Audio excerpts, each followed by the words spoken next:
A Disney Plus te convida a conhecer a Nigéria por uma ótica bem diferente e futurista, em sua mais nova série de animação, intitulada Iwaju.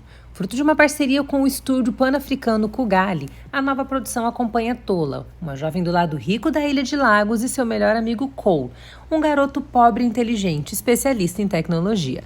Juntos, eles descobrirão os segredos e os perigos escondidos em seus diferentes mundos, à medida em que enfrentam uma ameaça inesperada. A segunda produção africana do Disney Plus é também um convite a um universo único de culturas, tradições e história. E o Cinepop teve a oportunidade de entrevistar o talentoso trio responsável por Iwaju, que revelou detalhes de como esse mundo ganhou vida e cor nas telinhas. Hello guys, how are you? Hi. Hey, how you doing? It's so good to be here with you three. I loved the show. What a beautiful animated series. This is the first time I'm actually watching an animated series based in Nigeria. So congratulations for your work. It's beautiful. And I Thank love you. the fact that you guys are working with the future of Nigeria. I love that. I love the contrast we see between past and future. And I love the fact that we have this story that is not American based or European based. We're going much further in that with Disney. Tell me a little bit about that process. When did it all begin? How was this process with Disney? When Disney decided that it was the time to make something greater, not only about African regions, but like away from the American and the European spectrum? It was a very interesting process because I don't think it's happened in a board meeting in Disney animation. And I think the way it happened was just very organic. In an interview, Hamid called Disney out and was basically bragging about how we were going to kick their you know what. I was speaking passionately about it. Yeah, he talked about how we were going to do African storytelling at a level that not even Disney Animation, one of the biggest and best storytellers in the world, was doing. Didn't happen in a board meeting.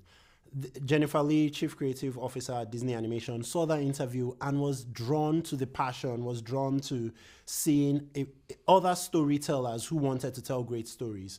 And we just started a dialogue. It didn't start from, let's work together. It started from, let's just get to know each other. Let's just talk. We were literally talking for months. And after a few months, we got to know each other better and we realized there's synergy here. We can work together.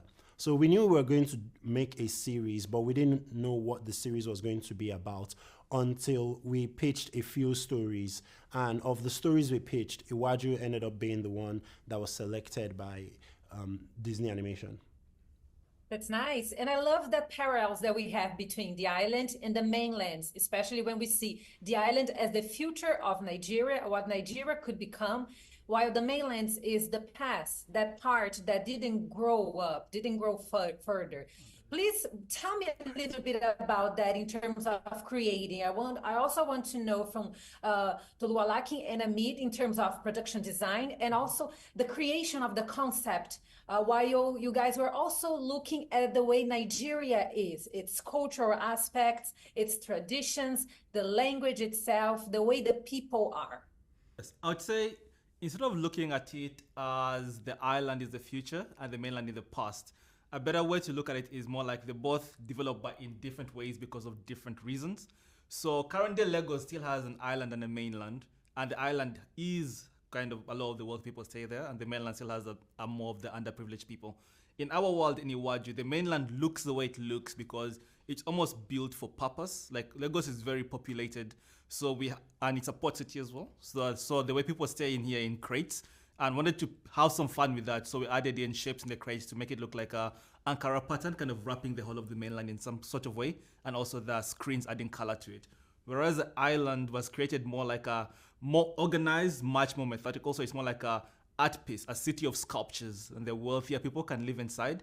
So the parallel is kind of much real life, but it's just exaggerated for the purpose of what it is. So they're both futures, but from different perspectives. Yeah, I'll just add one thing to that. Because in the real life Lagos, there is an island and a mainland. The setting it in the future allows us to exaggerate the features that the real life island and real life mainland already have. And that was one of the main reasons Ziki chose to set this story in the future. It's because it allows us to exaggerate all the quirks about the real life Lagos that we find interesting. And what about you, Ziki? How was that creative process for you to bring Iwaju to life?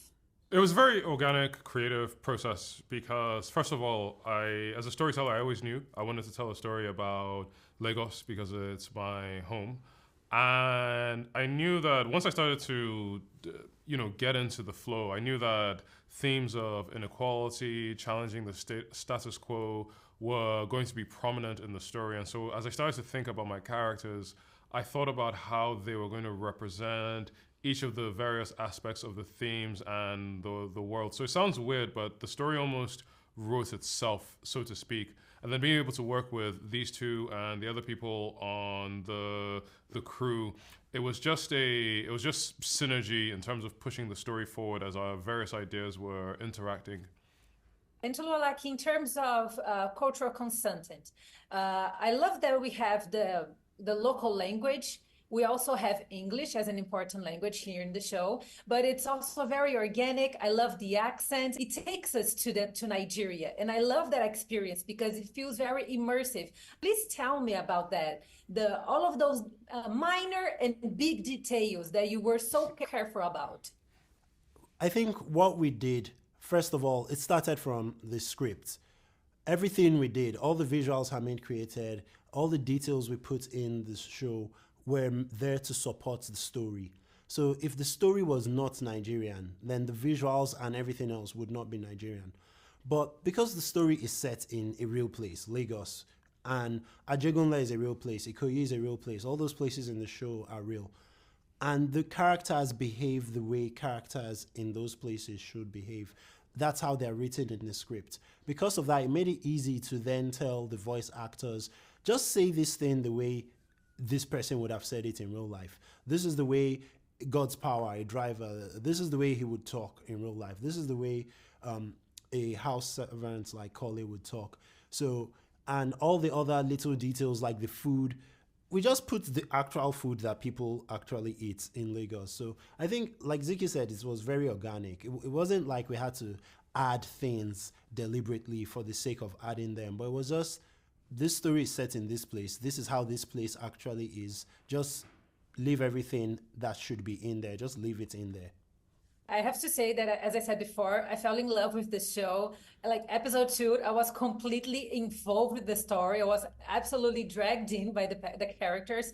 And this is something so nice because animation is not only for children, it's also for the grown-ups. So please tell me how all of you managed to make this show very relatable for all sorts of ages.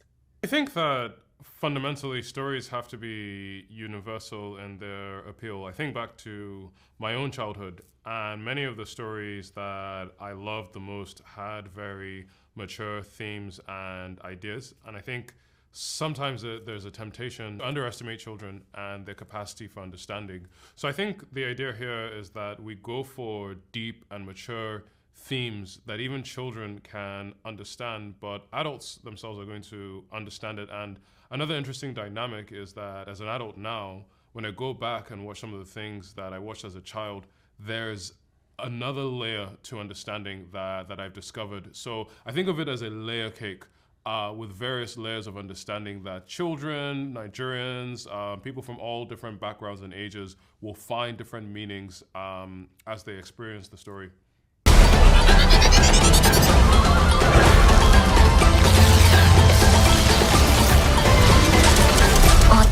Go!